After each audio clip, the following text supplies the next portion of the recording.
What is up, everybody? Welcome to the 21st episode of The All In Show.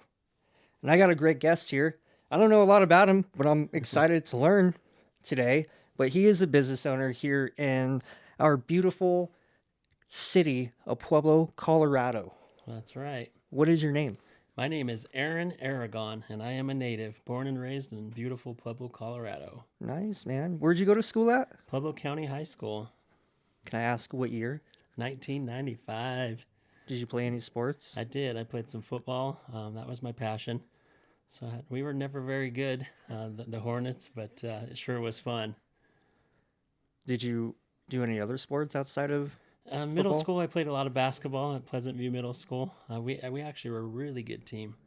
Little League? Yeah, it was fun. I think I was on the B team. I wasn't on the A team, but I'm a competitor, so I always put my heart out there and have a lot of fun. I love sports. I like that. County is a really good, number one, it's a good school. Very good school. Number two, their sports are very good too. Like their wrestling team, studs. Mm-hmm. Their football team depends on the year. True. Generation's different now. So you have a lot of these smaller, scrawnier guys, way different than the 90s, where you had studs, people who weighed like 200 plus pounds. Now it's people who weigh less than 200 pounds. I don't know what the genetics is in Pueblo, but we're breeding very scrawny, skinny men. I would think the opposite. I don't know. It seems like these kids are a lot bigger than when we were in high school. I think I was probably 155 pounds soaking wet. So some of these kids are. I remember my goal was like to be like 180 pounds. I was just going to be a massive free safety and bring the pain like Steve Atwater. But yeah, I don't know. I just feel like the kids are getting bigger. Really? Like their height, they're all like 5'5", 5'7". Yeah. It seems like. Yeah. Maybe I'm wrong, I'm not but sure. I don't know. From what I've seen lately, since I graduated in 2020, been 6 years, technically 5, but if we're going into the new year, 6 years, I mean, the height has just slowly decreased. Hmm. And Very the size, interesting. yeah, has slowly decreased. But I went to Centennial High School, so, I mean, we weren't the greatest Yeah. at the time I was in high school. The previous years, a lot different, for sure. I have a funny story about Centennial. So we played them on JV, and we won that game. And then we played them on the varsity game, and they beat us 92-0. 90 to Yeah, 0? 92-0. 92? Holy fuck. Yeah. How many touchdowns is that? I don't know. I think we lost count. God It was damn. crazy. They just, I think that was the year though they took state. So they had all the studs. They were tough. Singleton I think was the running back, and they were just stacked. Coach Brockman. So I think they even went undefeated that year. I'm not sure, but they put it on us. sounds like they put it on the state. Yeah. Damn. Yep. I like hearing that story, being a graduate from Centennial. It makes me, I'm like, damn, go Bulldogs. You know what? Now that we're talking about that, I remember something that day. I think it was like 54-0 at half. And obviously we just came out like facing the Giants, you know. And I remember the coach and the players yelling, "It's 0-0, it's 0-0." Like, I was scared. I'm like, "Oh no, they're gonna just come back and pound us even more." And they did. Damn. But I love that philosophy, you know, like, hey, let's go out there and let's finish it. hmm So there's nothing wrong with that. I read a book. It's called Warrior. I forgot who the author was, but he's a coach for the collegiate level, and he got cut from his coaching position, went down to a lower level coaching position in the collegiate level, and he was just at rock bottom, and he was just trying to navigate these challenges. He had a family. Long story short, he had a great philosophy, similar. It's like, okay, yeah, we're down, 0 to 42, and it's halftime, but don't give up. Mm-hmm. This next halftime, we're going to come back stronger. Don't even let those points phase you. And he ended up, I forgot the not the ending, but they basically won because they didn't lose hope and they didn't give up faith, and his coaching and leadership was a very big role in that game, Love many it. games, but in that Love it. story, I'm always for the underdog. I love it. basically an underdog story. Yeah, love it. Yeah, I love Like who those doesn't stories. love Rudy? Who doesn't love those stories? You know, Notre Dame. Oh yeah, Those stories. That Rocky. Rocky was the underdog facing the Giants, but trained hard. he He did. was ready mentally, physically, spiritually. So that's what life's about. It really is, man. I agree with that philosophy. Before we get into any other philosophies, you are a business owner. I am. How many businesses do you own? I currently own two businesses. My first business is a landscaping company, Pueblo's Best Landscaping. I started that company 6 years ago. And then we started a nonprofit called Zestful Balance, and we are 4 months into Zestful Balance right now. So we opened that in August. So we started that from scratch, and Pueblo's Best Landscaping was started from scratch as well. Pueblo's Best Landscaping is a 5-star company. We've really grown it, and we do a great job. Very proud of it. So you started that one in 2019? Yes, roughly 2020, right in that area. Mm-hmm. Okay. Mm-hmm. Do you have an actual like building for it? No, we actually just run out of our house. We use the house address, but we started literally with a Subaru. It's a funny story. It was right during COVID. So I looked at my wife and was like, hey, do you want to start a landscaping company? And she was not working at the time because of COVID. And we literally put an ad on Facebook and got in our Subaru because we couldn't afford a truck at the time. And we started just working together. Started cleaning up yards and throwing trash bags in the back of the trunk and in the back of the seats, and making several trips to take things to the dump. And I think within like 4 months, we grew it and we were able to buy our first truck. And that's where it all started to grow from that moment. But I think the most valuable thing that I've learned through owning a business is you really learn from your mistakes. We grew quickly, and through that, just you start not putting as much effort into each job. You kind of just you get the money and you're just like, I need to get out of there so I can move on to the next one. And it takes you a couple jobs to mess up, to go back and revisit and be like, what went wrong? And to take the accountability and be like, I know what happened there. I didn't communicate very well with my customer, and they already lost trust from day one. So it didn't matter if I did the job near perfection. They weren't going to be happy. They didn't feel valued. You have to bring value to the equation. Your customers have to feel like the most valuable person in the world. You got to over communicate. So as years gone on, we've got trailers and trucks and skids, and we've really grown the company. How long did it take to go from a Subaru to a truck? About 4 or 5 months, somewhere right in that area. And that was a great day to finally have a truck. But it shows you the underdog. You know, it's the great perception of you got to start somewhere. And we weren't afraid to get out there and to start. The first step's the hardest. I agree with that. So when you first started, what kind of financial position were you in at that time?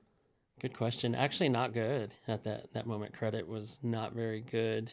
Obviously, had just been working part time, so I wasn't in a good position to get loans or anything. That's why we had to start in a car, not a truck. And yeah, I just grew to that level to where we could finally show that we're making some profit to afford a truck. Did you own a house at the time? We were renting our house at that time. Do you own a house currently? We do. Mm-hmm. Mm-hmm. Yeah, that is an underdog story, man. For sure. So, did you have any like supplies when you first started this? What did you have to actually operate the business? Yeah, that's a great question.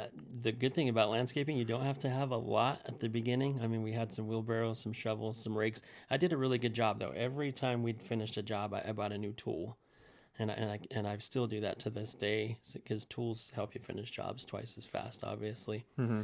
So every job that we did, I continued to buy a tool per job and just kind of use it as an expense. And thank God I did that. So now we have lots of tools, and yeah, we've come a long way. I've seen a lot of landscaping videos where they have these, I don't know what the name of the tools are, but you know where the grass meets the sidewalk Hmm. and they do some like trimming in between this uh the connection point right there. Do you like have any tools for that? I think they sell like a really fancy one that'll actually get it like perfect, like just like that table. But we just use your typical, just trimmers, just your normal battery operated or gas powered. But they do have different things to get it just perfect. So like a basic lawnmower Hmm. is what you got? Yeah, just a string trimmer. Okay. Yep. What is that? Just it spins it's got the two like wires, Uh-huh. and it just spins, and you can take down weeds and edge it really nice and Like a clean. weed whacker. Weed whacker, yeah, same Basically, difference. it's just another word for it. Yeah, Okay. yep. I know what that A lawn is. trimmer, Yeah, yeah. yeah, yeah. Weed whacker, yeah, that works too. Okay. I was like, wait, you Same used tool. a fancy Yeah. word on me. I'm not going to be embarrassed to ask. No, it's But all then good. once you broke it down, I was like, oh, a Yeah, weed yeah. whacker. There you go. Okay, that makes sense. Did you start out with a lawnmower and a weed whacker? We weren't. One thing that I've stuck to, I didn't really want to get into the residential lawn mowing and Mm, trimming. I just felt like the money didn't make sense there for me. So we started off with just full on like landscaping and yard cleanups. So we okay. would go in there and just completely clean a yard. But for the mowing, that really didn't make a lot of sense for me unless you stack them and you have like 100 clients. That just didn't make sense for me. Mm-hmm. Now we have some contracts with schools and Furniture Row and a few that we actually do some lawn mowing and stuff like that. But I try not to do any residential. Okay. So that business idea kind of pivoted throughout the years. Absolutely. Yeah. Every year when we finish, I look back at my books and what worked and what didn't work, what was profitable, where am I spinning my wheels? And yeah, you gotta go back and look and see what's working. When did you take that up when you started journaling? You know, everything day by day, month by month, year by year. Yeah, several years. I think I kind of just jumped into it, and during COVID, it was great because people were getting stimulus checks, so people had money. I was bidding jobs, and they were getting accepted, so it was fun. So I jumped in when it was hot, and then after a couple of years and COVID ended, it started to slow down. So that's when you really. So I'd say like 3 years to answer your question to really sit down and break it down and to strategically look at this and see what's making sense. And So it took a while. you keep these journals with you to this day. I do. I do. That's a good idea. That's something I set for myself as a goal this year to start journaling like goals, things I'm grateful for, Good. like my daily actions, Mm-hmm. so that way I can look back on it and kind of reflect on what needs work. Mm-hmm. I love that. I teach a class at Zestful Balance on how to journaling 101 basically. And it's crazy. A lot of people don't journal because they don't think it works. And that's the fact of it's too easy. But man, the power of journaling is unbelievable. I journal every single day. It's got a gratitude list. It's got a mission statement. It's got a power promise, reflection, like obviously to-do lists. Yeah, so important. So kudos to you, man. Oh, thanks, I man. look forward to hearing the growth that comes out of that. Me too. I can see why people don't do it at first because, I mean, even right now, I started it just before the new year started, just to kind of set a game plan and get the momentum going. And then today, I mean, over the portion of last week, I can see why people don't do it because you look back at it and you're like, dang, like I'm doing the same thing still. I'm making no progress, but it's just the power in doing it. Just Yeah. doing it and writing down what you did that day. Maybe write down what you're grateful for, what your goals were, coming back to another day and seeing what you did throughout that week. I feel could have a very big impact in someone's life, but starting out, it feels like a slow progression, a slow momentum. So people would get burnt out and they would see no value. They'd be like, wow, this is worthless because nothing's changing. But I mean, that's a part of life. Really, it's not going to happen overnight. No, absolutely not. And just having that accountability when it's on paper, you could see it, and you could say, I didn't walk like my power promise is to walk a mile a day, and I do it every single day. And if I don't, it's right there, and I can't check it. I didn't do it. Mm-hmm. And when I don't do my mile, I don't feel the same. I don't have as much energy. I'm not as motivated. So I would say with you, just stay consistent every single day. And it's so fun to go back and reflect. Your life could be a disaster 2 weeks ago. And then you got that phone call that someone wants to partner up with you or someone wants to do a podcast with you, and it changes. And you can go back and you can reflect on that. And it's so neat. So neat to see the growth from start to finish. Yes, it is. It's a very powerful tool It is. that if you're wanting to get on track and be accountable in your life and make that promise, it's a good tool It to is. use. And even if someone's wanting to lose weight, like you got to track that. Like, what are you weighing today? What's your goal? What are you going to weigh tomorrow, the next day? And then to track that too. What did I eat? I'm not losing weight because I had a Pepsi and a Snickers for lunch and, a heavy meal for dinner. So just tracking that, it's going to show you. If you ran 2 miles and you worked out for 2 hours and you did this and that and you're down 2 pounds, there you go. There it is. There's the proof. Mm-hmm. So, going back to landscaping and that whole business right there, you started out with minimal tools, started out in a Subaru. It sounds like you didn't take out any kind of loans or do any kind of financing for the business. Is that correct? That is correct. Other than a truck and now a trailer that we needed a really nice, expensive dump trailer. But yeah, we were able to just do it through cash, which was great. And obviously my credit was not good then, but now it's fantastic. Have you been able to build your credit through that business by like purchasing equipment and other kind of like purchases? Absolutely. Yep. My credit score is almost 800 now, and that's just through building and being consistent. And Man, that's awesome. mm-hmm. That's a goal for me one day. I'm just Put in that journal. Yeah, that's true. Yep. Yeah.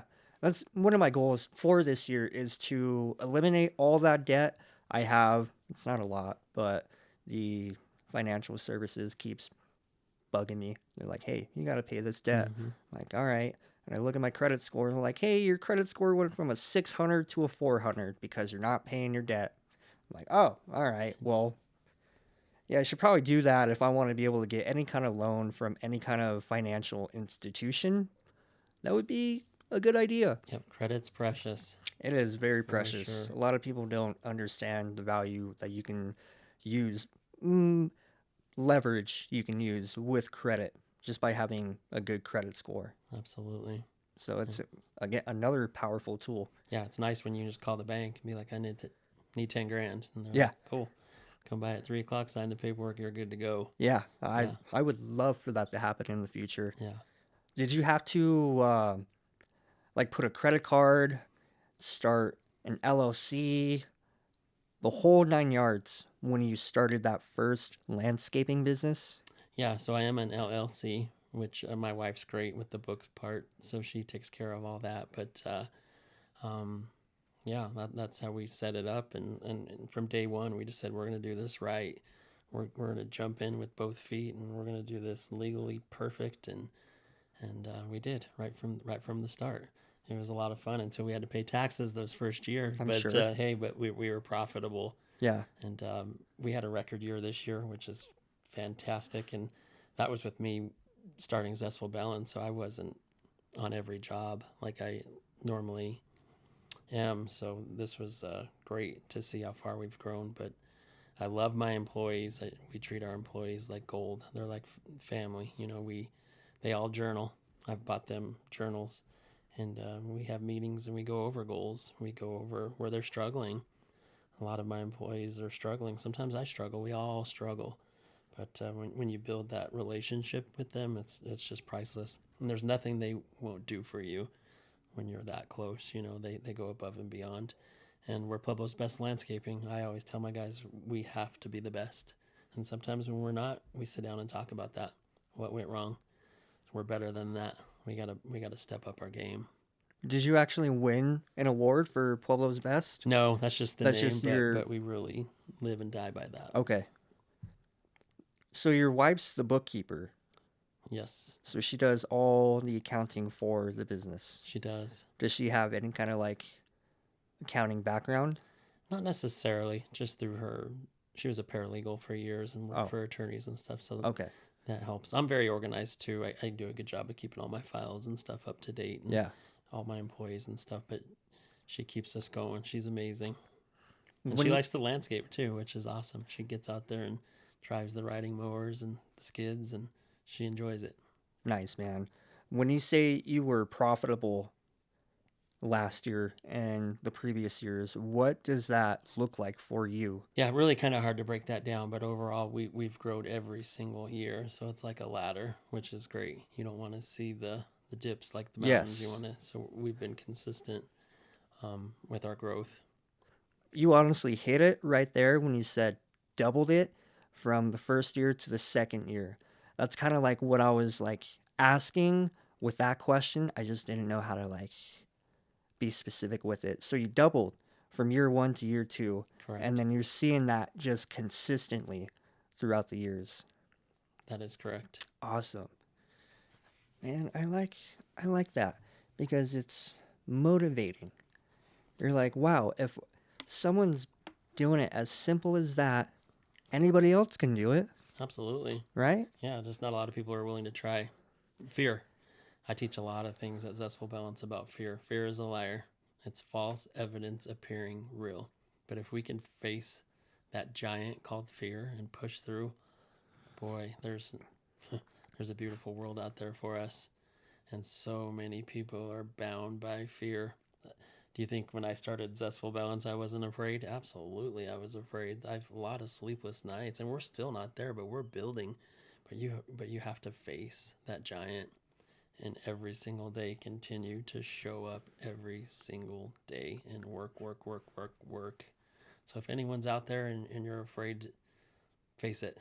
Take that first step. First step's the hardest. Truly is.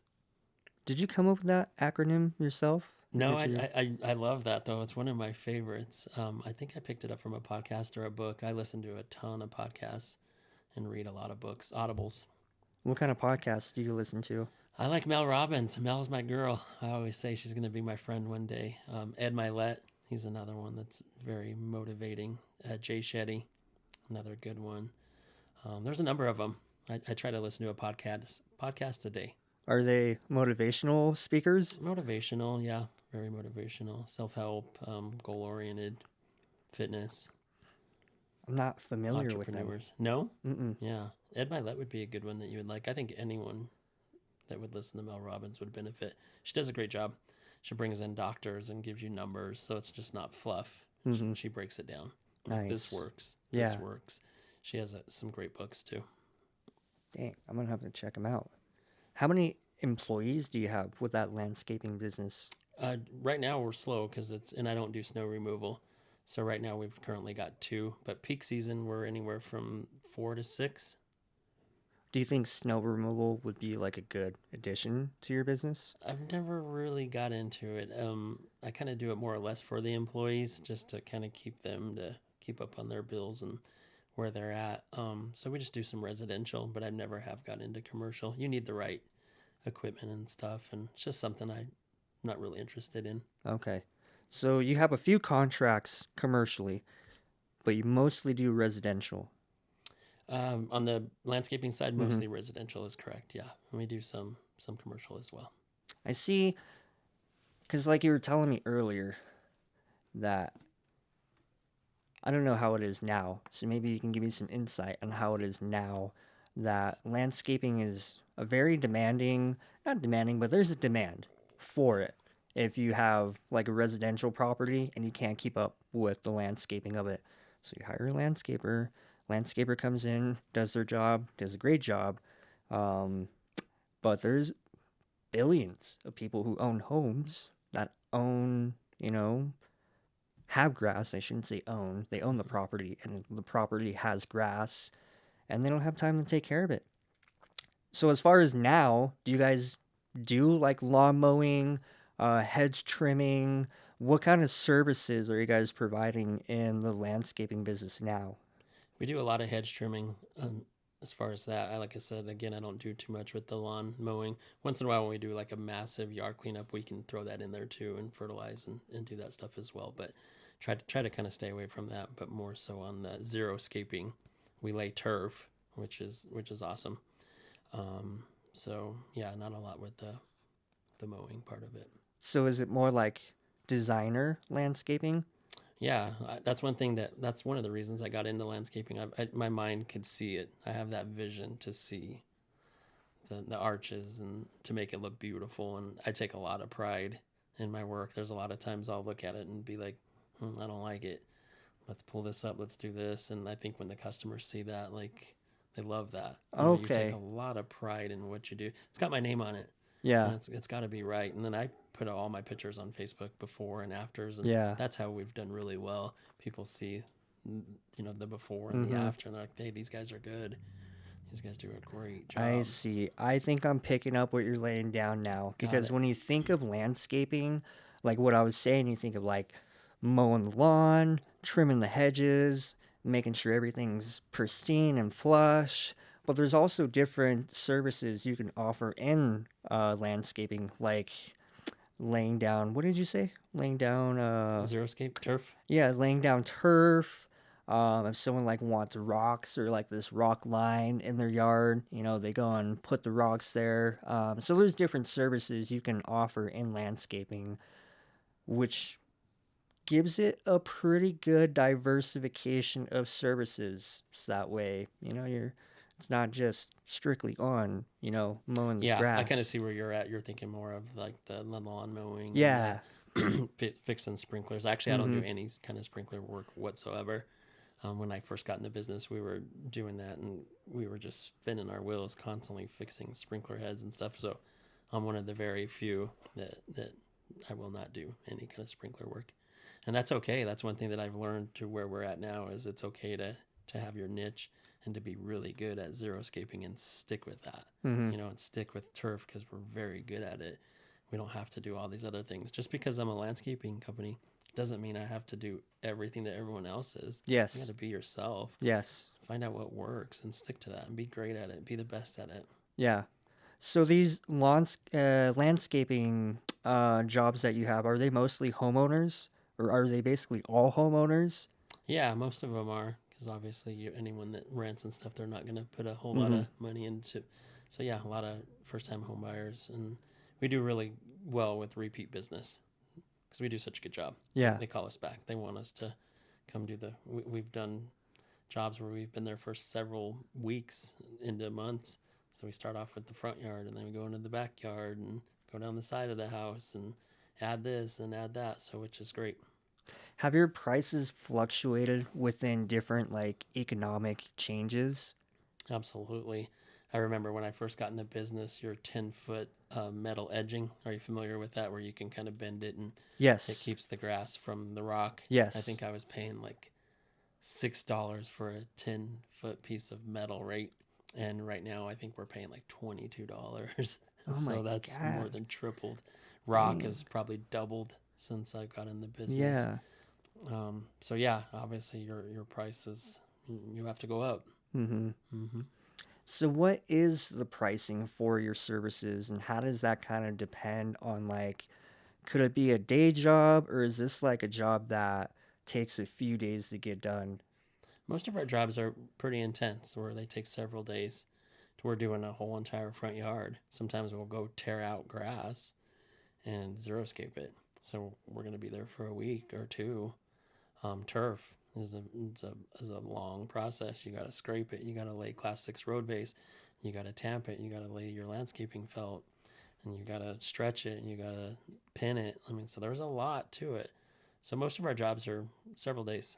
And that pricing goes into like just the service you provided for those few days right there. Yeah, so they'll call me up and I'll takes about 72 hours. So if you were to call me and you wanted your front yard done, Mm-hmm. I would measure it, take a look at it, and then within 72 hours I'd give you a quote. Oh, So okay, whatever that. So yes. if I told you $10,000, you would call me up and say, "Hey, Aaron, we're good to go." We'd sign a contract, and then we go from there.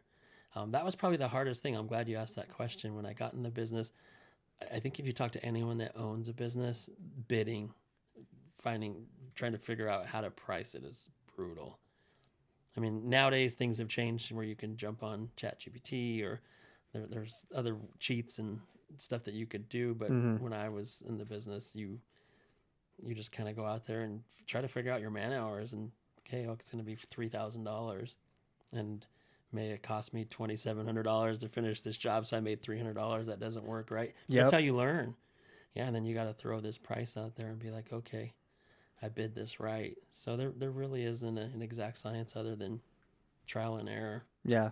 Did you make those mistakes in the past? Oh yeah, absolutely. Yeah, I think I've done a few jobs where I broke even, like literally paid my guys, and that's it. And you're like, wow, that hurt. 2 weeks on this job, and I didn't make zero. And of course, I pay insurance, and we're riding around on a lot of tires, trucks and trailers and mowers. So, Yeah. but that's where you learn. Yeah, that's where you learn. I think the scary thing at the beginning was like, boy, are they going to think I'm too expensive?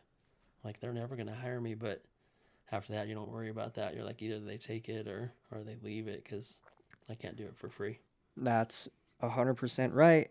You got to spend money to make money, and nothing in this world is free. True. So you got to do what you got to do as a business owner. And if people don't accept that, well, there's always going to be business elsewhere. True that. Unfortunately, this customer declined the price, and I'm sure stings a little bit, but that's the reality of business. It is. Truly is.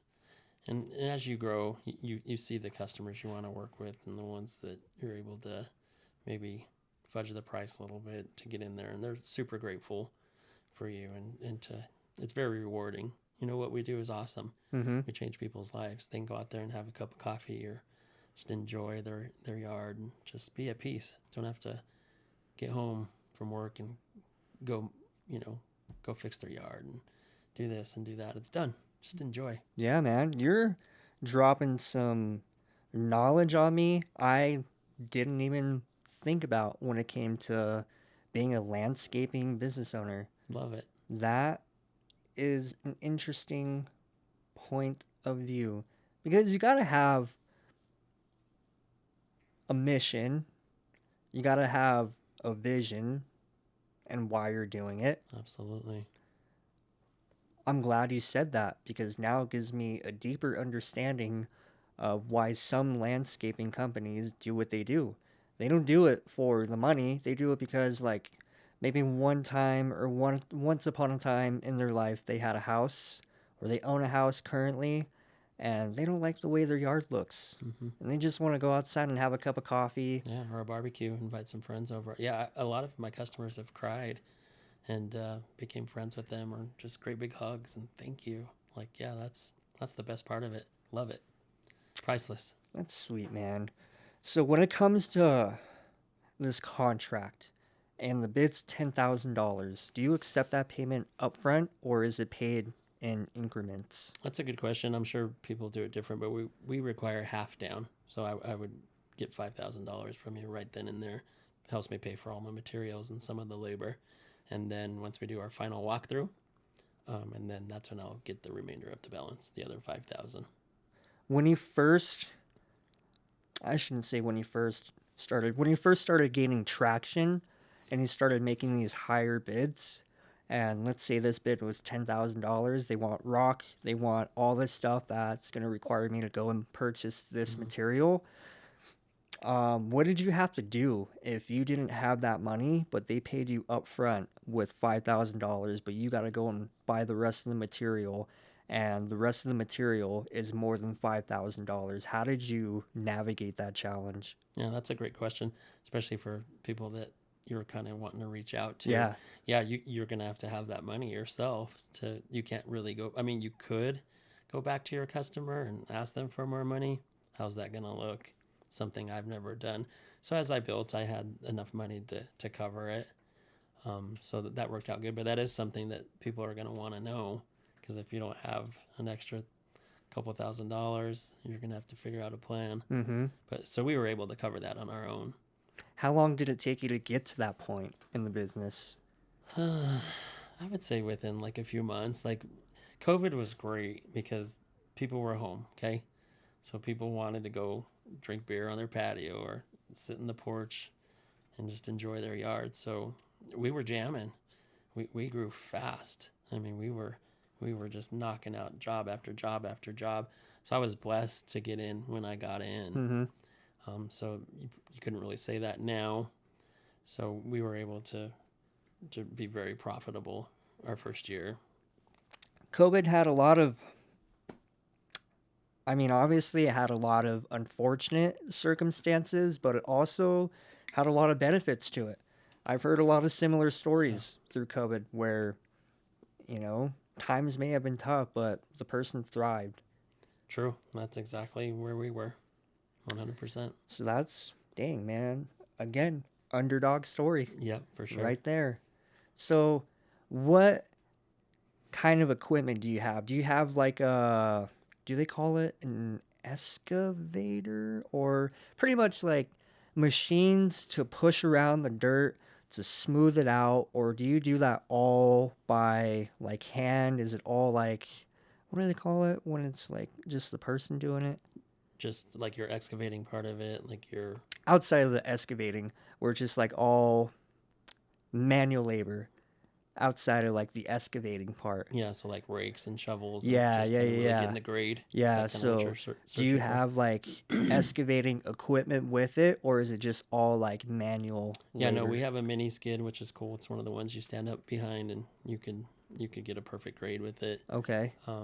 And yeah, we have like all the equipment that we need now. Like at first, we didn't have a lot of that.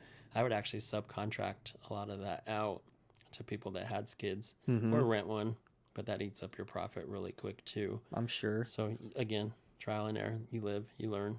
How much money did I make, and what can I afford to spend on a skid? So thank God we're at that point now where we have all the equipment. We have a dump trailer, which is fantastic. You press a button and it comes up and dumps Ooh. everything out. So before, we would have to go to the dump and get 4 or 5 guys out there with rakes and pushing all the debris, grass, everything that we're disposing of. Now I could go by myself, back the trailer in, hit the button, pull the truck up, and see you later. 10 minutes.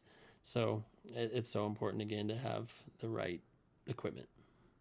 Did you have to finance that equipment, or were you able to buy it all out of Pretty pocket up much buy front? most of it all out of pocket. So the trailer we owe a little bit of money on, but such a good investment though. For sure. I mean any kind of man, I'm saying a lot of stuff that I say at first, and then I think about it. I'm like, okay, let me go back and reword this. Most stuff that you would use for a business that you invest in is a good investment. Not necessarily everything. There could be bad investments, but for the most part, if you're doing it the right way, if you're being smart about it, like a trailer. What did you say the other piece of equipment was?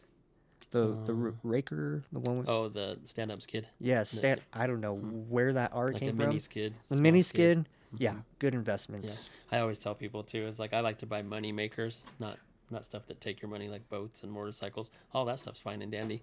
But I always like my trailer, I can make money with that thing. My trucks and all this other stuff, they're money makers. Yeah, So there's a big difference. yeah. How profitable is landscaping in like 2026? Huge. Absolutely. You said it earlier. Look at every house. Every house is going to need some kind of landscaping. Yeah. So your market's huge.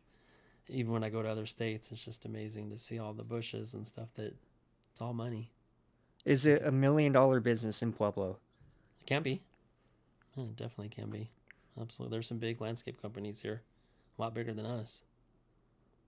What sets you apart from them? Like, is that one of your goals one day, is to, make your landscaping business $1 million in 1 year, or you just want to continue what you're doing because you also started another business.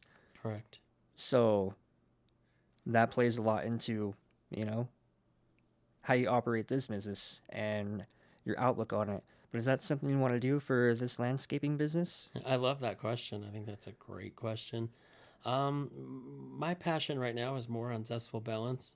I see us really growing on the Zestful Balance end with the new nonprofit.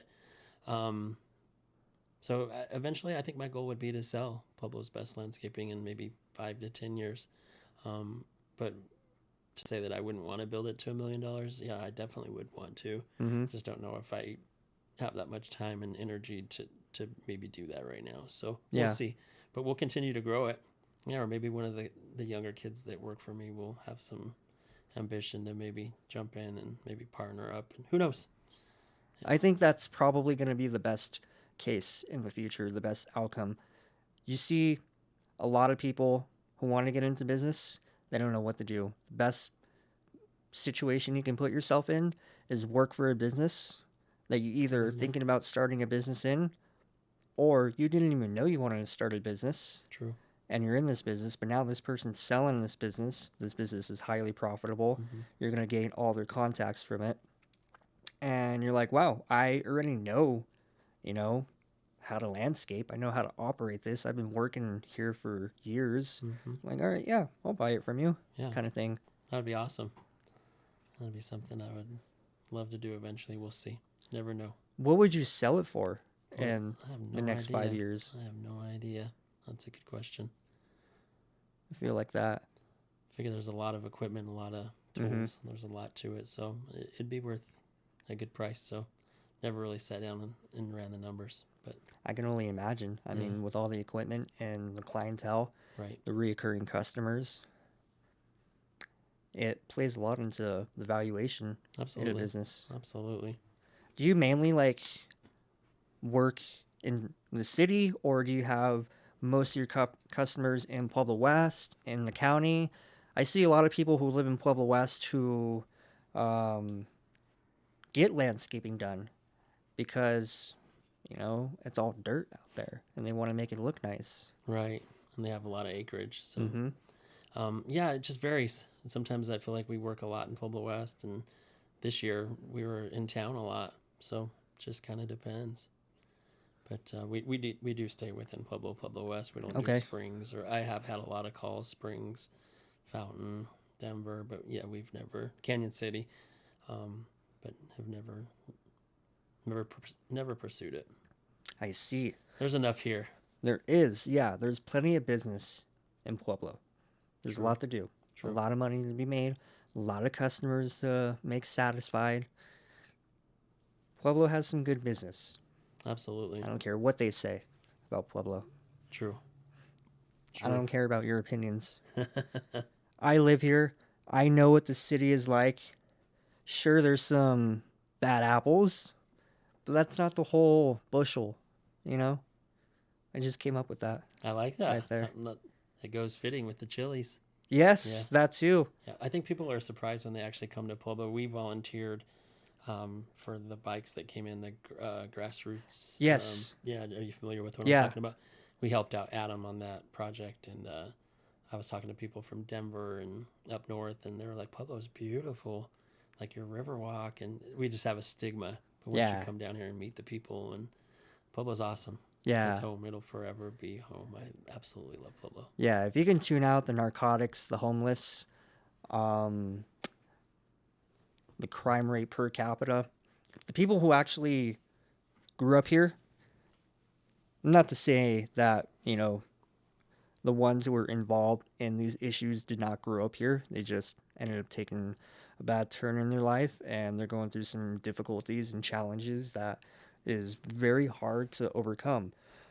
But for the most part, a lot of the locals are very prideful and they do what they can to work hard and make something of themselves in Pueblo. So I think that's where the good reputation comes. Yeah, we've got some great leaders. Hmm. It's amazing. You're either part of the problem or you're part of the solution. Yeah. Either or. You could talk bad about it, but if you're not actually out there doing something, there's a big difference. That's why Yes. I love what we're doing, Zestful Balance, building community and building unity, coming together with other businesses. It's a beautiful, beautiful model. Never been done in the world, and so proud of it, and so just grateful for it, and to really see it grow is awesome. Let's get into that actually. Let's kind of switch into Zestful Balance. You've said a lot about it already. I am curious to know the overall mission of Zestful Balance. The overall mission is to help people thrive, to help with mental health, mind, body, spirit, all together, and to build a big family and community. Um, Whether you believe it or not, people are hurting. There's people that are hurting with addiction or going through divorces or financially. Just people are hurting and they just need a little bit of hope. And that's what Zestful Balance is. When you step in there, we're going to give you hope. We're going to help you find the tools to start moving. We believe movement is medicine. The best way to heal is through movement. You got to get out there and move. When I went through my addiction with alcohol, I decided to go to the gym every day and to start listening to audibles. And the first audible book I listened to was called Basketball Junkie, and he was a severe addict. And to hear his story, it was a lot like my story, and he was able to beat it. And through hearing him, he gave me a fire. And of course, I'm a believer. I believe in Jesus Christ. He's my Lord and Savior. And I believe that he met me the day that I decided to take sobriety on. But I had to do it through movement. I went to the gym every single day and I began to heal slowly. I was able to look in the mirror one day and say, I'm proud of you and I love you. And I struggled with self love for so much of my life. And through movement and through the grace of God and through losing weight and through educating myself with all the resources that we have, that's how Zestful Balance started. So to bring it all into perspective is just to meet people where they are and help them see what they can become. What how much did you weigh? I was up to 235 pounds. So I lost over 30 pounds through that journey. It was pretty amazing. And you've been how many years sober now? Going on 3 years. Damn, man, good for you. Yeah, thank you. Yeah, Congratulations. thank you. I appreciate that. I know that's a tough obstacle to navigate and it's not easy. There's a lot of people out there who struggle with addiction. Alcohol Yes, is a very common very addiction that people struggle with. And it's probably the most universal thing that you can get as far as true. addiction. You're right. You can't just go to the corner of your street and go buy heroin, right? But the True. alcohol store is always going Oh, to be yeah, there. So it's super accessible. it As is. soon as you turn 21, as soon as you turn 18, it's one of the most accessible drugs you can use in the whole world. And it's So, not frowned upon. Like it's everywhere. You can yeah, meet your friends at the bar, exactly. funerals, weddings, graduations. Mm-hmm. You got a job promotion. It's Yep. everywhere. Yeah. So it's very easy to fall into that. I couldn't believe that my life got to that point. Like I felt like I was in the movies. Waking up and drinking vodka at 9 in the morning. Mm-hmm. That's how bad I was, and just couldn't believe. But it'll take you further than you've ever wanted to go. And Yeah. you're right. It's so accessible. Were you married at this time? I was, yeah. When Still you're. married, thank God. My wife and I were able to stick together, and she entered sobriety with me. Oh, So yeah, so you guys both we struggle. did it together. She didn't struggle like I did. Uh huh. I mean, we drank together and did things together and went Yeah. to the bars, but um, yeah, she definitely didn't have. It wasn't as big of a problem with her as it was me. So you guys both decided to enter sobriety We together. did, yeah. Okay, that kind of defeats the question I was going to ask, but I guess it plays into a similar question. So how did you guys like support each other? What kind of what did you guys do to be like, hey, like we're going to stop this? Because usually it's a significant other struggling through any kind of addiction and they're married and their counterpart is like, man, I can't put up with this anymore. It's either Hmm. you got to stop or I'm going to leave you kind of thing. So how did you guys navigate this together? Yeah, it was neat. We just jumped in together, and I think the when I talk to people, is change means to go in a different direction. So we were heading south, you know, and at that point we had to flip and go north. So you're gonna have new friends. You're gonna do different things.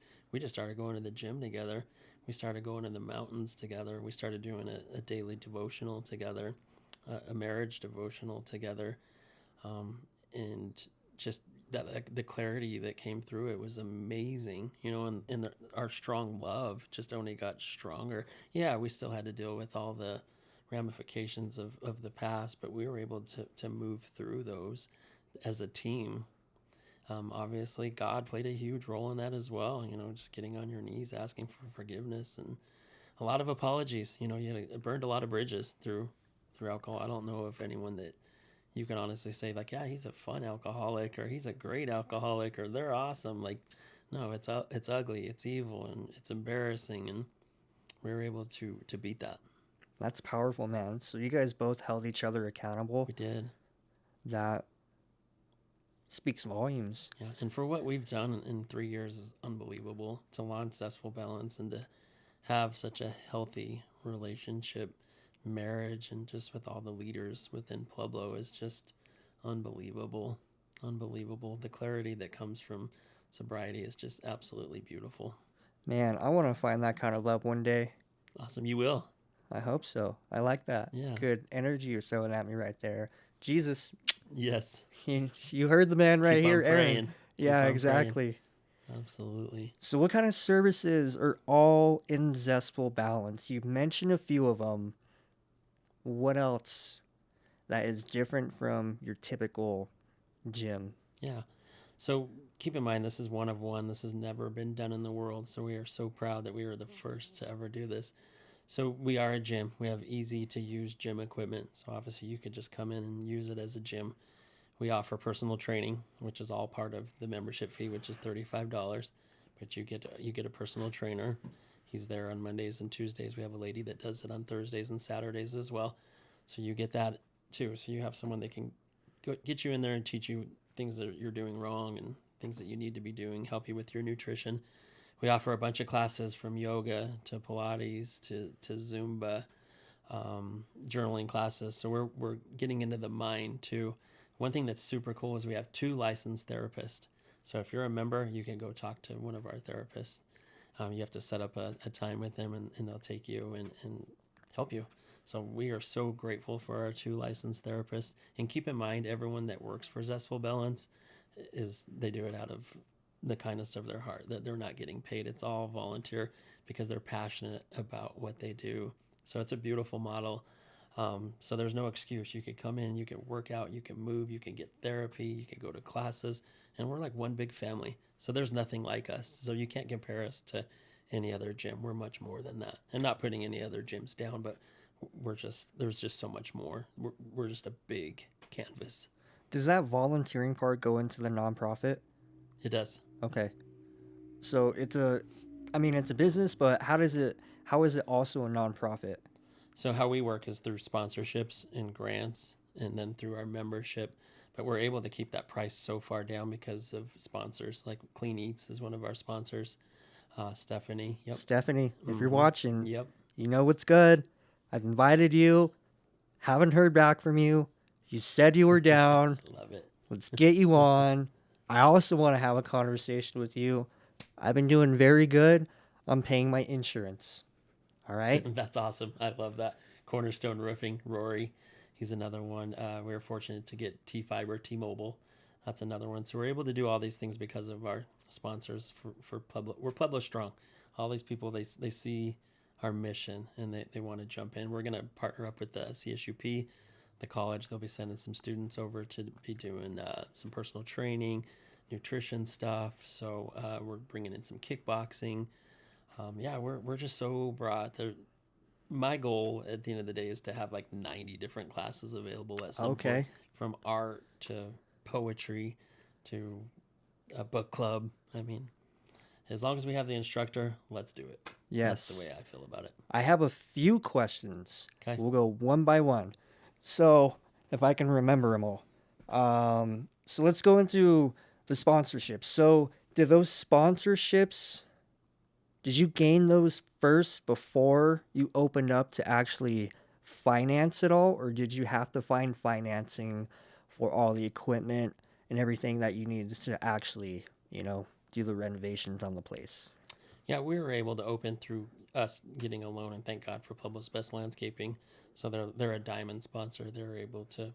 Our other company was able to put the money in there for us to open. So then we slowly got sponsorships Mm-hmm. throughout the process too, because it'd be really hard to get a sponsor with nothing being built. Like they're going to put their money into something where they don't know what's going to happen. Are you going to be open in 6 months, 9 months? Who knows? Mm-hmm. So we've grown to get our sponsors. That's cool that you say that because that now brings up another question I have. So, if you're a business owner and you have a business already that's established and you're wanting to start another business and you need to find financing, but you already have the money because this business is profitable, is it as easy as going to the bank and saying, "Hey, I have this business, my business, that is going to sponsor this to finance it," or is there like some leaps and bounds you got to jump through to be able to make that happen? Yeah, it just all comes down to your credit. Like, are you, like what do you have for kind of leverage? Like, what your assets, so where are you at? Can you afford to pull out this amount of money? So it's all based on your credit score and how much money you make at the Okay, end of the day. so they don't So care. They just care about if you're going to be able to pay it back. yeah, and there's got to be something tied to it normally, like kind of how you're going to get the loan. Is it like you're putting up a car, your house, Uh-huh. yeah, second mortgage? You see. What's a typical loan look like when you're doing something like this? It's hard to say. I mean, you anywhere from 30,000 to 100,000, just depends on what kind of business you're building. Do you have to, what's the percentage you got to put down for this? It kind of depends on what program you're looking for. There's so many different loans available, but Okay, usually you don't have to put anything down. It depends on what you're worth, what your value. I see. Man, that is a huge answer to digest. And I'm sure other questions will pop up, but we're going to go into the next question. Okay. So, you're in a facility now. Was that your first choice facility, or did you shop around for places to open up Zestful Balance? Yeah, it was funny because it just got a vision of one day how it started was, hey, this works. I'm a year and a half sober and I feel great and I'm thriving. How can I teach this? How can we let everyone be a part of this? I want to affect other people's lives. And that's where it started. And obviously taking pen to paper and seeing how's this going to work. And then that turned into looking for a building. So to answer your question, it took us 3 or 4 buildings to get to the building that we ultimately found, the Wake Up building. Matt Smith is a good friend of mine. He's the owner of the building. And it was funny, I called him just to bounce the idea off of him about, hey, Zestful Balance. I don't even know if I had the name. I don't think it was Zestful Balance. It was like, hey, I want to open up this nonprofit and do all these amazing things. And he was like, as a matter of fact, I have a building available. And called my wife and said, hey, Matt's got a building. And her first words were, oh, shit. It just got real because when you get Matt Smith involved, things are going to happen quickly. Mm-hmm. So yeah, we walked the building and it was perfect. It was everything and then more. It had everything that we needed, and we were super excited. And then the fear kicked in. It's like, oh man, you start running these numbers. How's this going to work? But ultimately, that's where we landed, and we're blessed. It's a great building, coolest building in Pueblo. Honestly, it really is a Yeah, cool building. it's dope. After they did all the renovations for it, Love it. it's awesome. Like, I walk in there and I feel like instantly just excited. Yeah, it's got a good feeling. It's got a good spirit. Come Yes. see us. You got to see how cool it is Yeah, tonight. I was gonna say I'm gonna have to come and take a look Yeah, at it. I'd love to show you around. Me and my friend today after the gym were talking about how we should go and do a Pilates class because he had like some recent surgeries, Mm-hmm. and he's like, I'm just trying to think of some new ways to kind of Build. build upon this recovery. And he was like, I was thinking about doing Pilates. And I'm like, I've heard Pilates is like really good. I work with a whole bunch of people who do Pilates, and they're like, man, Pilates kicked my butt last night. I'm like, dang. Who would have thunk, huh? Yeah. Yeah, so we have three different yoga instructors. They're all amazing. They're all different, but I love yoga now. We actually had a great class last night, and it was a full class. But as you get older, just to stretch and moving, it's harder than you think. It Yeah, is. so if anyone wants a bust on yoga, come try it. When you first start out, it is so hard. I mean, just because your body isn't used to stretching out these muscle fibers like that. So when you do it to this extent for a consistent period of time, it's just so beneficial for your body, It is. but it loosens up certain parts of your body that are better for your overall health. And the breathing. I love the breathing techniques. I sleep so good. Like last night, I slept like a baby, just doing the in and the outs and just finding the calmness. It's awesome. I like that. Are you there almost every day? I am. Yep, we're open Monday through Saturday, closed on Sundays. But you will find me and my wife and our crew. Yep. And I love it. I love being there. Has to be a good environment you can just It feed is. off of. It's like living my dream to sit there and to work out, and like our customers are coming through. We're like, Happy New Year, and obviously we're just all like family. And I used to be a personal trainer, so I know how to kind of know, not a lot, but I know enough to help people hit their goals and where to target their muscles and stuff. So it's just so rewarding, especially teaching like the journaling class. Like I teach that class, and I just absolutely love it. It's neat. Some of our members will cry, or they'll come back and be like, hey, I contacted my sister just because you kind of wrote this down and you encouraged me to just call. Why not? Who cares if they hang up? But now we're talking. We're going to go to lunch next week. So that's my passion. That's my purpose. I found it and I love it. So it doesn't feel like work. That's good. Yeah. If you can have a job that doesn't feel like work, what's that saying? Where it's like, you don't have to work a day of your life. Yeah, exactly. If you love what you do, you'll never have to work a day in your life. Yep, absolutely. Yeah, True. I want to get to that point in my life. Right now, I mean, I'm going to be honest, it's not there. Not there at all. But the job I want in the future, I know it'll be there. Just for my past experiences, doing ride-alongs with fire departments, Yeah, being at the fire station, talking to all these firefighters. They're like, dude, like this is the best job in the world. yeah, that's what I've heard. Like we get called to something and we get to come back to the fire station, eat dinner, eat breakfast. Yeah. We got a gym, we can work out. Perfect. I'm working with, Joe, Larry, and Maria, and we're all tight like that. So we're pretty much family. And I'm hanging out with some of my closest friends.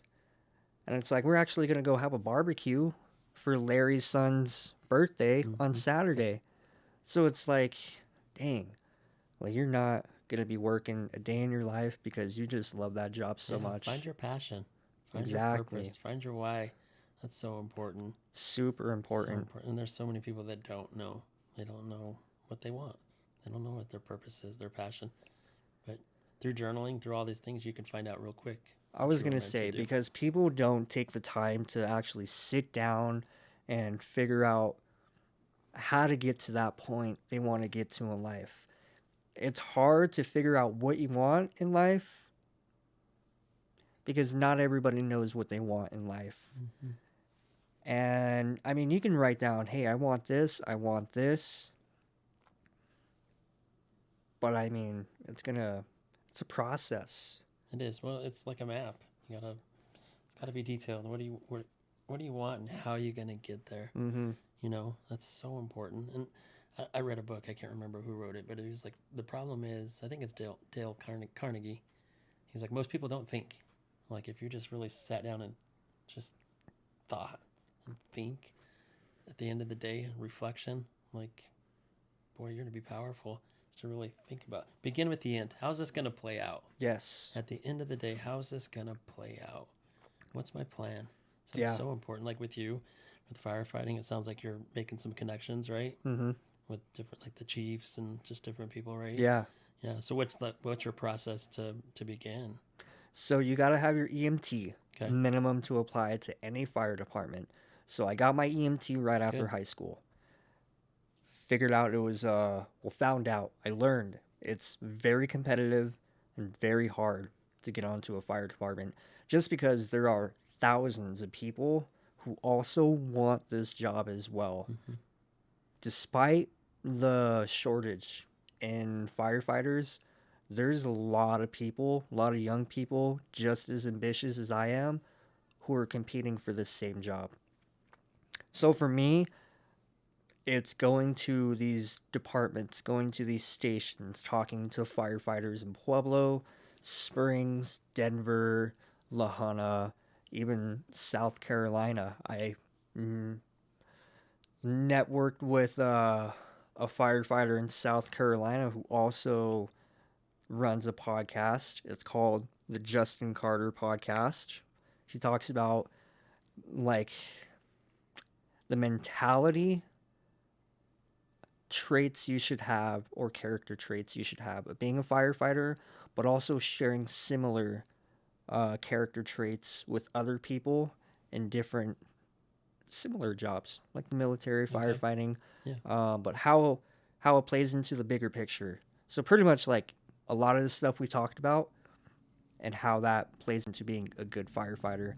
So networking with different firefighters, Good. networking with different people, doing research, and just figuring out, man, how can I, become a firefighter one day? And it's a slow, competitive process. Mm-hmm. You can apply today, get an interview tomorrow, and either what was I going with? You'll hear a yes or no on the job offer the third day, and if you hear a no, you're like, dang, got to start this process over. Mm-hmm. If you hear a yes, you're like, all right, well, my job is done. I finally secured a spot. I can finally pursue this, dream. But if you hear a no, you got to start all the way back from zero and keep repeating that process until you get that one yes. Yep. So you got to apply.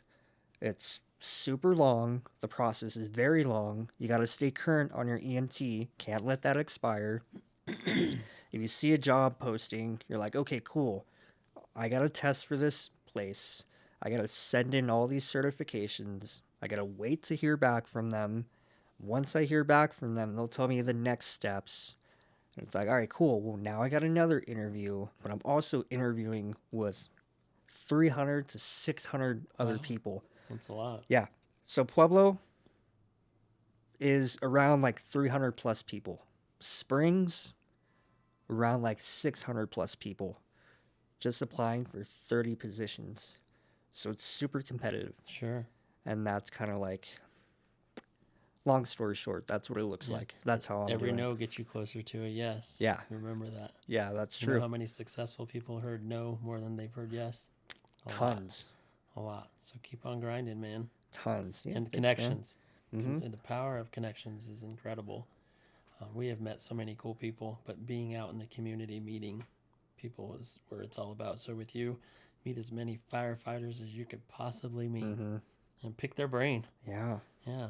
People think we have to do all these crazy things to be successful, but just the sitting down with one person and asking them those questions, huge. Huge, huge, huge. And nowadays, everything, we have so many resources. You can jump on YouTube and how do I become a firefighter? Or how do I do this? How do I paint nails? How do I do this? It's all right there. There's no reason that we can't all be successful in this world. It's nuts. We have all the resources.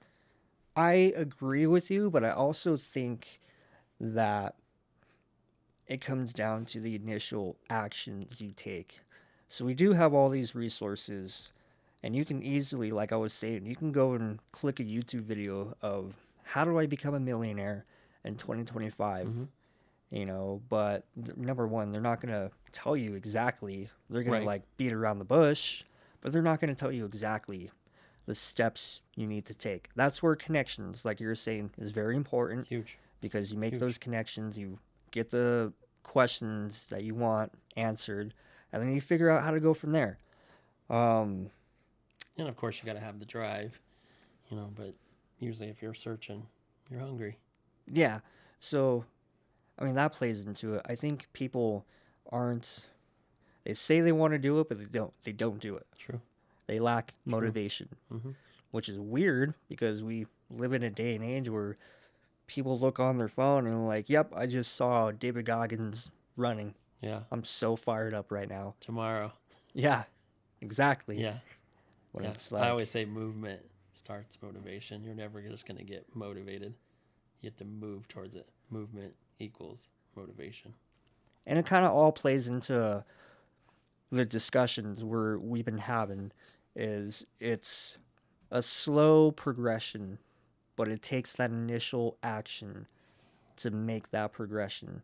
Absolutely. And journaling, I mean, I can't emphasize that enough. And I'm sure you can't emphasize that enough. I teach it. I love it. I You're more believe in it. passionate about it than I. I can Yeah. learn a lot from you just by how you view journaling. And that alone is a super powerful resource It is. that people lack. Truly is. So there's a lot of resources out there to make someone successful. I think it comes down to just the actual individual. Do they have a drive to do it?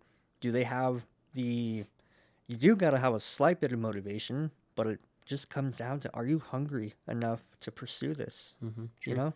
And the power to never give up. You talk to the most successful people, and they'll be like, I didn't give up. I got up. There's been days I've been at Zestful and be like, what am I doing? But I'm there. I'm there at 7 in the morning. I'm on the treadmill. I'm working out. I don't know how it's all going to work out, but I showed up today. And I'm going to show up tomorrow. And I'm going to show up the next day. Here we are. I'm going to show up today to do this. Mm-hmm. Never even met you before. Yeah. I was like, what do I have to lose? Yeah. Nothing. Power Yeah, connections. connection. And then I want to work with you guys to do some stuff. So why not? Yeah. So, Shout out here to we go. JR. Do you know Yeah, JR? I do. JR is a good friend of mine. I saw a post Yeah. that you made about this guy. Oh, and cool. then bam, Good I'm job, like, JR. Love you, bro. but same goes for you, JR, that I said about Stephanie. JR, you want to be on? I know you want to be on. We've had this discussion. Let's make some time, baby, and get you on. Yeah, I want he's to a pick good dude. his brain. Absolutely. So He's bad. got a lot with the real estate part of it. He's got it figured out, man. Yeah, he's a really cool guy. I like him. I've been able to work with him. I mean, one time specifically to create some content, but I've met him quite a few times, and he's, a solid guy. He is. Great guy. I definitely like his philosophy, his outlook on business, specifically real estate, because that is one of the best investments you can make if you're trying to get into entrepreneurship. That and, being involved in a business in some way, shape, or form. I think those two are outside of, podcasting and other investments. Those are the two big investments I want to get into in the future is having, I don't know if they're probably residential. I think it might be what it's called. Units. I'll just put it that way.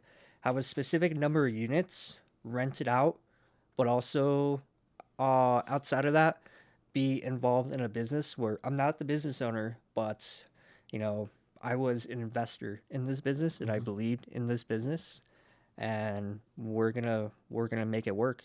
We're gonna make this business succeed because I believe in it, you believe in it, and we want to make some money. So Absolutely. I'm excited to watch you grow. thanks, man. I appreciate it. That's part of making connections, Absolutely. You got to get better 1% a day. Just Yeah. 1%. Yeah, That's exactly. what I tell people all the time. Just do a little bit better than you did yesterday. Yeah. Watch the growth. Yeah. Watch the growth. What kind of I want to go back into like some business, if you're okay with that. Sure. So I know there's a few different loans out there. If you're trying to start a business, was there a specific loan you had to get to open up Zestful Balance? Or were you just able to go into a bank and say, hey, I'm looking for a loan? There's tons. It's overwhelming, to be honest. From the beginning, when we started talking, there's business loans. There's so many different loans. I'm not the right person to ask on all the different ones, but it's just a matter of getting down and making some phone calls, finding out what's best. But obviously, going through your bank, they're the people that know you, the people that know your finances. So, but there's a ton of different loans out there. Do you know, are you feel comfortable saying like what kind of specific loan was it a business loan you got? I don't even remember, to be honest. Um, yeah, I'm not quite sure. Okay. Is your wife the one who handled that? Yeah. Oh, nice, dude. Mm-hmm. Did you use all of the square footage in Wake Up Pueblo, like the front side and the back side and the upstairs, or just like all the downstairs? Yeah, so we have 106, which is like the hall area, and that's about 1,300 square feet. And then we have the main as you walk through the double doors there. Mm-hmm. So that's where the gym is. It's super cool. You got all the natural light, all the windows, and cool yellow machines. Mm-hmm. Like it's gorgeous. We put down turf for the flooring, so it looks cool. It's vibrant, what we wanted. And then the back area is where the bar is. Mm-hmm. Like not bar, but there's a bar there. We call that the connection area. So that's where we do some journaling classes. We have tables, and that's where our computer's set up, and that's where you check in. So we have like 3 spots in the Wake Up building. So Nice. we don't have it all.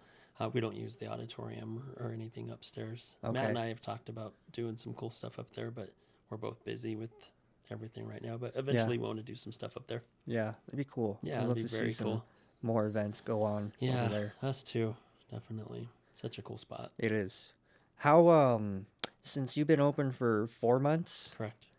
how much growth have you seen? Like how profitable has it been Yes. within the past 4 months? Zero profit right now. Oh, that's yeah, right, it's gonna 'cause take it's a a while nonprofit. yeah, and it is a nonprofit, so it's gonna take a while to build it.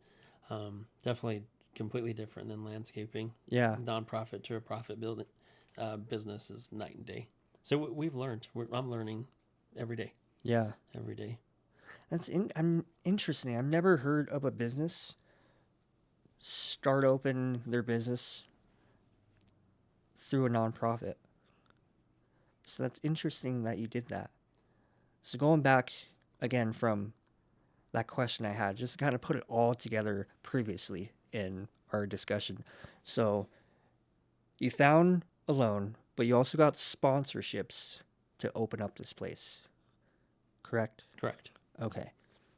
And then we built through a monthly membership, so that's where our And the base monthly is. membership. Mhm. So that just translated into So nonprofit, all your money goes right back into it. So as we grow, we'll buy new equipment. As we grow, we'll add another employee. okay. So all your money goes right back into it. I see. It's an interesting conversation to have just because of the nature of it. You don't hear a lot of businesses opening up a business strictly through a nonprofit, but also, other types of things you did like the loan and the monthly membership. So it's when you actually get down to the details, it's interesting how someone like yourself would be able to make this happen, So it's Yeah, it's unbelievable story. It truly is, and I knew it had to be a nonprofit, and I wouldn't do it any other way because I knew we needed the sponsorships to survive. But it's built for mental health. It's built for the community. It's built to help people. And when you have a nonprofit, we have people that come in there and clean just out of the kindness of their heart. And all of our instructors, they come in because they're passionate about helping other people. mm-hmm. It's empowering. And that's why it's a nonprofit, because you could come in there and give and donate 3 or 4 hours, and come in and help change someone's life. Mm-hmm. So that's why we built it as a nonprofit. I knew it wouldn't survive as a profit. You'd have to have like 500-600 members, and Yeah. it'd have to be built more as a gym. And like I said, it's Mm-hmm. never been done to get therapy, to learn journaling, to even just to sit down and connect. I mean, if you were a member, we could just sit down and chop it up, Yeah. and help you become a firefighter, or throw off somebody, or introduce you to people that Yeah. I know, because the power of connection again. So that's why we went with it being a nonprofit. Okay. I mean, you sold me on Yeah, it that's definitely just what it's because, built out of passion. exactly, your enthusiasm and passion for it definitely And sold I me. read a book, and I can't remember. I think it was, can't remember who it was, but he said, once you find your passion, your purpose, don't do it for money. And at first, I was like, that doesn't make any sense, but now it does, because this is built from passion. Of course, the money's got to come, but you don't initially build it for the money. Mm-hmm. You do it. You want to build a legacy. You want Yeah, to build it around great people, people that have the same heart as you, and you'll get there because it's built out of passion. You that's get fair. you get paid according to the service you provide. That's just how landscaping works. We probably charge maybe a little bit more than some others, or maybe less. I don't know, but guaranteed you're going to get a fantastic job. You're going to get a 10 out of a 10. So we can charge a fair price because we bring the value. Give me your thoughts on this right here. So, this is my thought process behind my financial goals. We'll say that. So, with you bringing that quote up, you won't get paid off. So you get paid according to the level of service you provide. So if you provide crappy service, you're going to get paid. Yeah, but if you the bottom. have passion, you'll get paid based off your passion. Um, I totally forgot verbatim what you said, but you'll get paid based off your passion, Correct. right? So, like you said, yes, everybody wants to do it for money because, I mean, money makes the world go round. Mm-hmm. You need money to pay your bills. Right. You need money to, drive your car, have a roof over your head. Absolutely. So my thought process is this, and this is what I want your thoughts on. So I'm doing it because I don't want to be broke all my life. I do not want to be 40 years old and I'm worried about how I'm going to pay my mortgage. I'm worried about how I'm going to put my kids through school if I choose to go down that route. I'm worried about if I'm going to be able to even afford the light bill this week or if I'm going to be able to afford the bills this week. I'm doing it so that way I can be financially put in a spot where I have the freedom and the money to be able to not worry about this, pay it with confidence, knowing that I have the money for this, but also, like, hey, if I need a break from life and I want to go to, the Virgin Islands with JR, Sure. I can go to the Virgin Islands. If I wanted to go to Paris and propose to my fiance, I have the money to, or propose to my girlfriend, make her my fiance. Sure.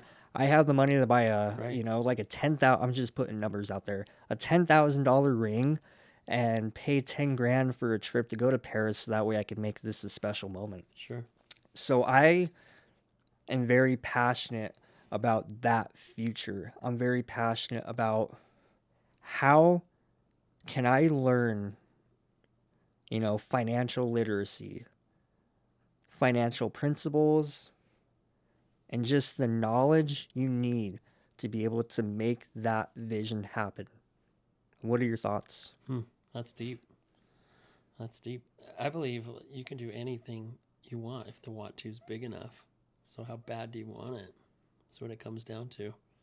How much are you willing to fight for it? What are you willing to sacrifice to get there? Hard work, dedication, consistency. That's your biggest thing. It's you against you. It's you versus you. How bad do you want it? Do you think it's selfish of me to think that way? Not at all. Not at all. Do you? I think some people might think it's selfish How because so? those people are the ones that think you don't need money to be happy. You don't need money to be successful. You don't need money to, live a comfortable life. I agree with that to an extent. My rebuttal to that is sure, you're right. You're not wrong. I don't need $1 million. I keep saying $1 million. Like I that don't number. need, yeah, $200 million to live a comfortable life. You can do it with $50,000, but that's not gonna say I won't be struggling. Mm-hmm. I feel like the people who think that are the ones who, I don't know, I want to say are just like comfortable, and they think the rich are just like greedy, selfish. The whole stigma Mm-hmm. behind rich people. Mm-hmm. I think this way just because I grew up in a household where these were consistent problems, and I don't want to have that kind of life for myself in the future. So any way I can get outside the rat race legally, I'm going to try to figure it out. Yeah, love it. And write down what you want. Have the plan again. If you want to be a millionaire, write it down. Once it goes on paper, you're 42% more likely to hit that goal. That's what So, I've heard. yeah, write it down. Write down what you want. Write down your dreams. It's okay to dream. Touch your dreams. Some people are taught, oh, don't, you're acting like a kid. No, dream. I dream all the time. I have some huge dreams. Don't know if I'll get them all, but I'm a dreamer and I'm a doer. You got to get out there. But yeah, put it on paper. You got to know what you want. So because here's another take. So how I want to achieve that, and we're kind of going off like questions. This is now like seeking feedback and giving me your thoughts behind this. Since, you're a successful entrepreneur, you have built this network of also other successful entrepreneurs. You know a thing or two that you can tell me, right? So I'll try. so far so good. So far you're speaking some wisdom. So how I want to create that is, like I was telling you, investing in real estate with some units to where tenants pay a monthly rental fee, and I get some of that income right there, and being able to be an investor in a business that I believe in. So if someone's like, hey, I have this beautiful startup that I've been thinking about, but I don't know how to start it. I'm like, okay, well, I have a credit score of, 750. Mm-hmm. Don't worry about the funding. I will get the funding. You just worry about being the business owner, and I'll be an investor in this. 10 years later, it thrives. And I'm like, dang, I was a part of that. Yeah. I'm still a part of it. Love it. And we're both, benefiting from it.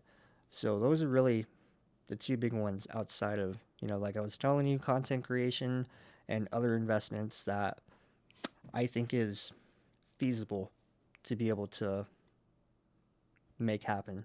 Mm-hmm. Love it. Yeah, so that was a little tangent. You're good. Because I have someone in the building who would be able to give me great, valuable, realistic, no fluff feedback from it. Yeah. I figured I'd just kind of share a little of my future goals with you. Oh, no, I appreciate that. Yeah, not a problem. So let's reel it back a little bit. I did want to capture something that you said earlier. Yes. I think the money part is great and fine and dandy and stuff, but I think what's more precious than money is time. So you got to figure that out. How do you want to spend your time? And of course, you want to do all these vacations and stuff, but at the end of the day, you can't buy back time. No. So time is our most valuable asset. It's precious. And where we spend our time. I know through my journey, I've really been selective on where I spend my time. I choose to spend it with family above all, my wife, and entrepreneurs and people with the same business mind, community leaders. So it's important who we put our time into. That and who we spend time with. Mm-hmm. So you hit so it on valuable. the money. Mm-hmm. But the predicament, or I don't know the exact word, the counter argument with that is time is precious, but you got to spend, if I'm reaching for these goals, I got to spend time to be able to learn, financial literacy, to be able to look at bank statements and learn what these numbers mean, learn what these vocabulary words mean, learn all these different things. And like Alex Hormozy says, He's like, if you're in your 20s, if you're below 30, you should spend an ungodly amount of time just working your ass off Love it. towards these goals. Yeah, love it.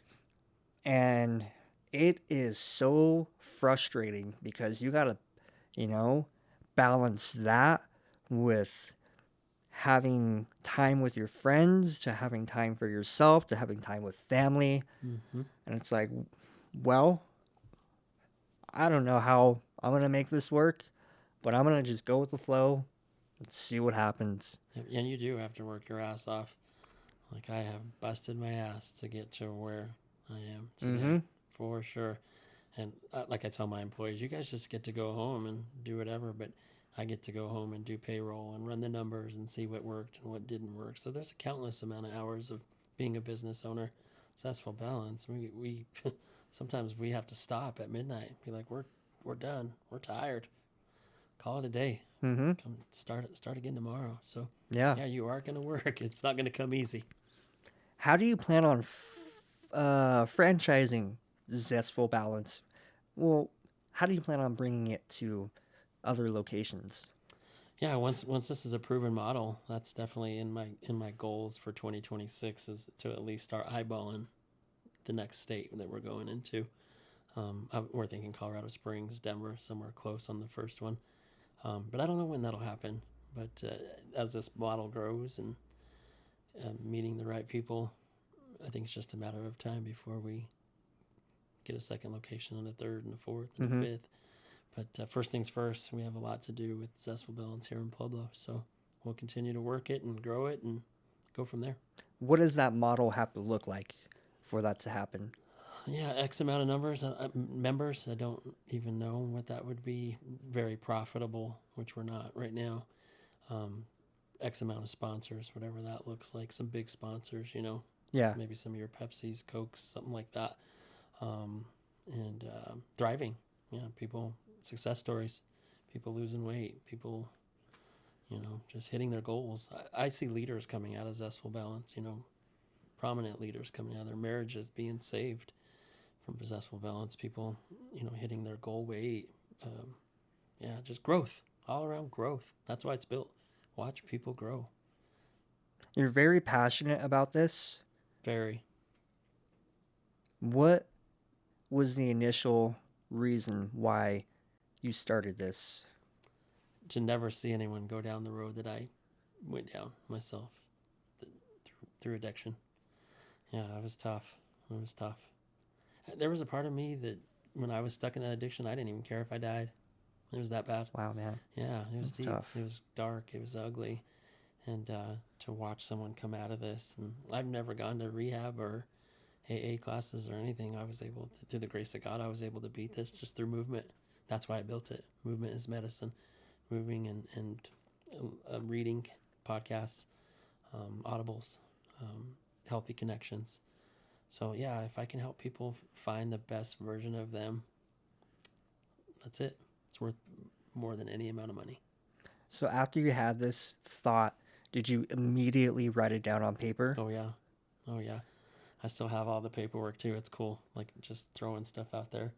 Actually, I was talking to my wife about it one day because she's like, "What kind of crazy idea do you have?" I was like, "I want to start a nonprofit. It's a gym." And she's like, "Okay." So one day we were doing our marriage devotional, and there was a question in there about her future. Like, what do you see in your future? And she says, "I'll never have another job where I have to clock in at 8 and clock in at 5. I want to help people."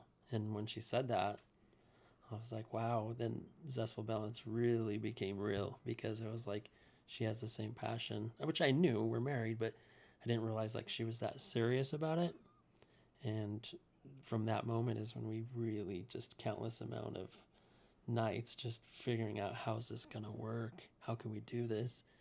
And yeah, it was down on paper and we watched it grow. Once we found the building, it became legit. Like this is really going to happen. And it hasn't been smooth. I won't lie. There's a lot that still needs to happen, but we're growing.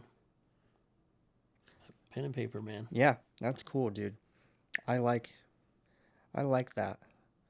It's something new for Pueblo. It is. Something new I didn't think of that would be possible, to tell you the truth, just because of how much is involved Yeah. in it. Yeah.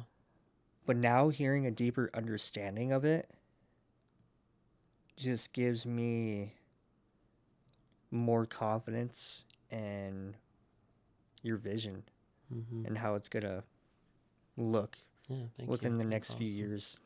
Yeah, and it's funny because we didn't even have it like a diagram because no one's ever done it. So that's the cool part is that it's a blank canvas, and that's why I want to do all these different classes and offer all these things for mental health.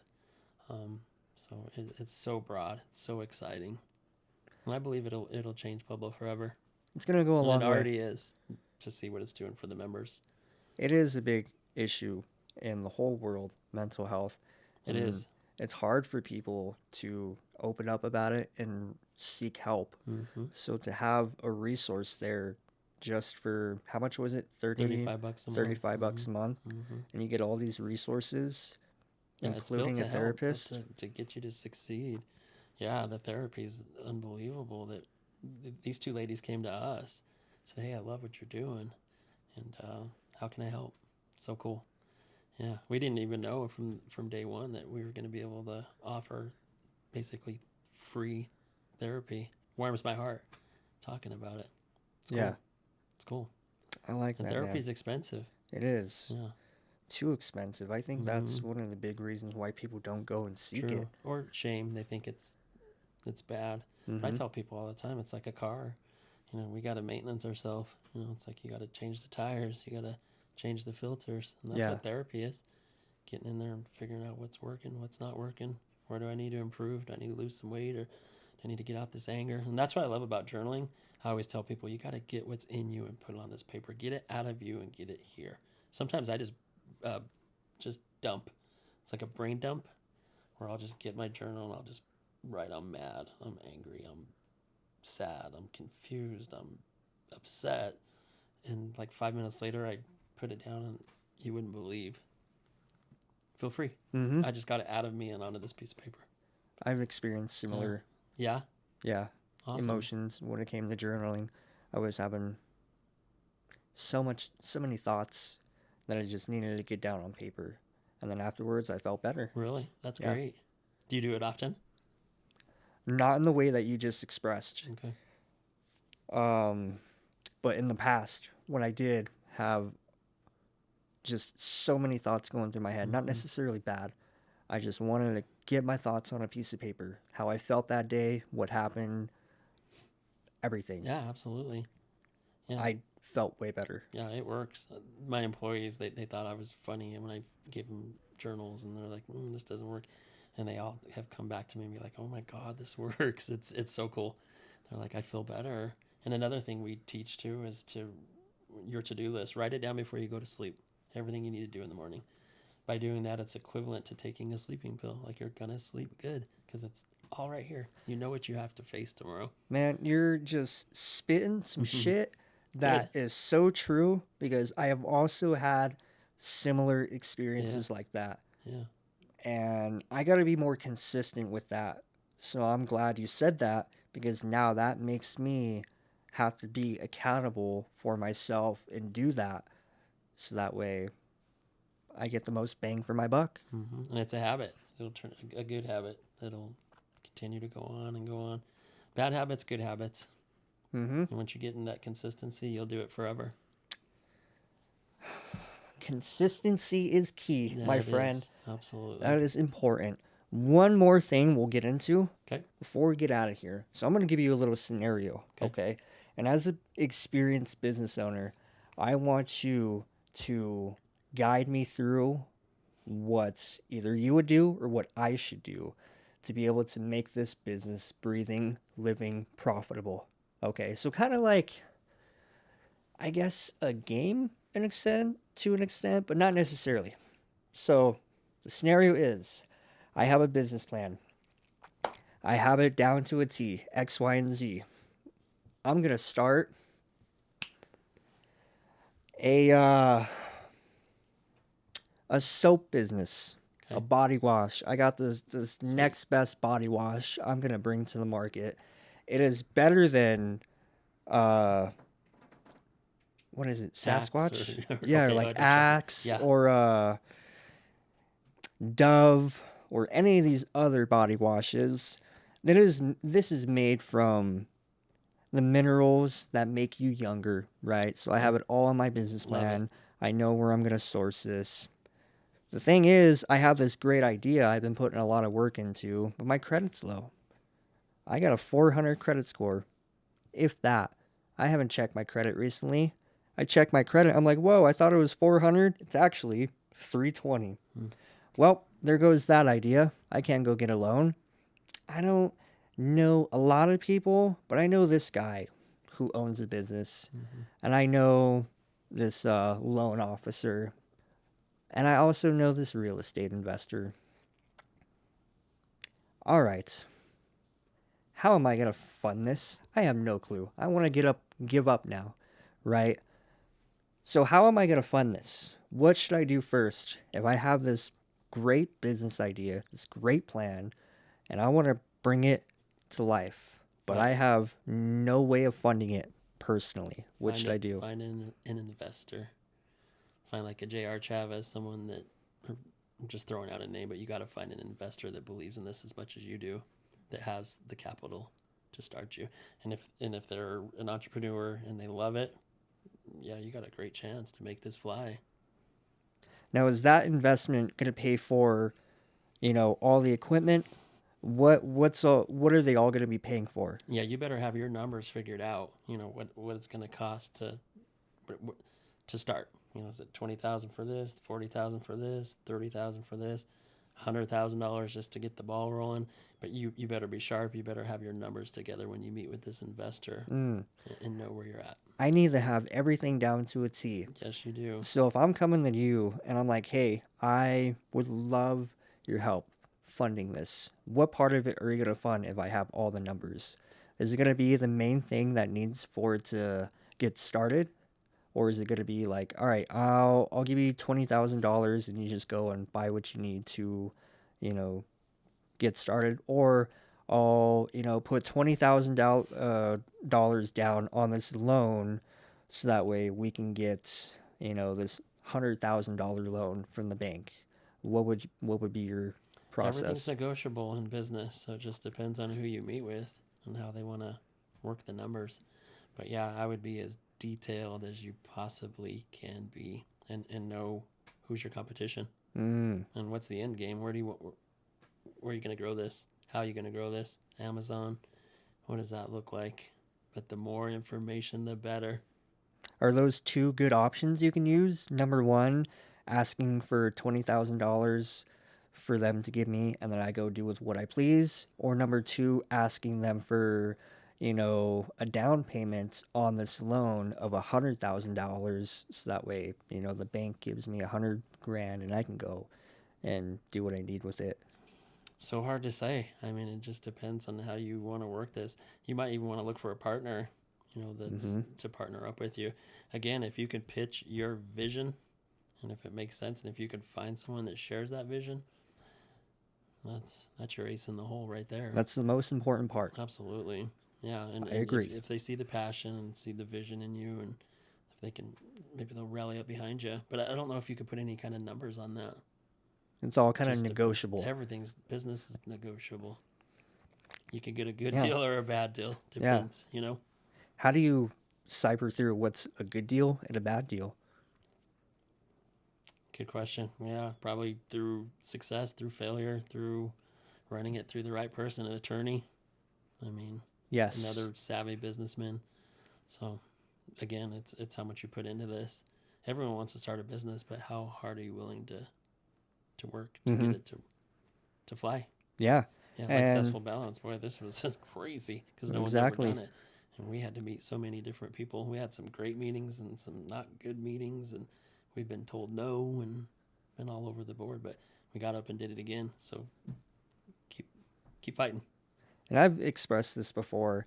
Unless I'm completely sold on a good business idea, I do not want to be the business owner just because that is so much legwork for me and that is so much time being spent into making this living and breathing then I just don't want to spend my time there. I'd rather spend my time trying to find a good deal somewhere else Right. that's going to require less time and work in the future. Mm-hmm. But that's my thought process. Work smarter, not harder. All right. Well, I'm going to quit my tangents, quit my ranting. We'll get out of here. It was Right great on. having you, Yeah, Aaron. you too, man. I appreciate it very much. It's not a I'm problem. going to stay in touch with you and make sure this firefighting deal comes to fruition. Oh, thank you. Thank Yeah. you. I'll have to express some deeper thoughts afterwards so For I can sure. kind of let you know where I'm at Yeah. right now, and why it's becoming a struggle. But yes, that I love that. You got to network and meet people who Absolutely. want to help you and see you grow. That's super Absolutely. important in I life. appreciate your time and best of luck. I appreciate it. Thank you, sir. Where can they find you at? Tell them. Find us on Facebook. Follow us on Facebook. Zestful Balance. You could follow Pueblo's Best Landscaping on Facebook as well. If anyone watches this, you want a free day pass to come work out at Zestful Balance, say you watch this podcast and I will hook you up for a day pass. Perfect. And this is Xander from the All In Show. Thank you guys so much for tuning in. Make sure to hit that subscribe button, hit that like button. Tune in for the next interview and some more YouTube videos coming out, reactions, clips. I'm just going to get into the nitty gritty this year, and we're going to see where this whole YouTube channel goes. But I'm excited for the growth. I'm excited for the 236 subscribers. It's awesome. All right. Find me everywhere. The All In Show. Peace out, y'all. Have a good one.